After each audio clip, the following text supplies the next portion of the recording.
Herkese merhaba arkadaşlar, kanalımıza hoş geldiniz. Sinem Ünsal sette paylaşım yaptı. Sevgilisi Berk Cankatı'dan anında yorum geldi. Kanal D'nin büyük ilgi gören dizisi Uzak Şehir'de başrollerini oynayan Sinem Ünsal ve dizinin ikinci sezonunda başlamasıyla setten yeni kareler paylaştı. Ünsal sosyal medya hesabının üzerinden yaptığı paylaşımda set atmosferinden dair anıları takipçileriyle paylaştı. Bu paylaşım kısa sürede büyük beğeni toplarken sevgilisi ve aynı zamanda oyuncu olan Berk Cankat'tan anında bir yorum geldi.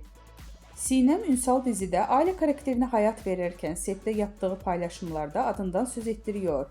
Geçtiğimiz aylarda yeni yaşını kutlayan oyuncu sosyal medyada sevgilisi Berk Cankat'tan gelen romantik doğum günü mesajı ile dikkatleri üzerine çekmişti. 2 yıldır birlikte olan ünlü çift doğum günü mesajları sosyal medyanın kullanıcıları tarafından ilgiyle takip edildi. Berk Cankat, Sinem Ünsal'a hitap ederek "canım eşim" diye seslenmişti. Cankat'ın mesajında şunlar yazılmıştı: "Biricik yol arkadaşım, sevdiceğim, kıymetlim, neşem, gücüm, desteğim. İyi ki doğuldun, iyi ki hayatına kabul ettin beni. Nice sağlıklı, başarılı, huzur ve kahkaha dolu yaşların olsun. Hep yan yana olalım. Seni çok seviyorum. Doğum günün kutlu olsun canım eşim."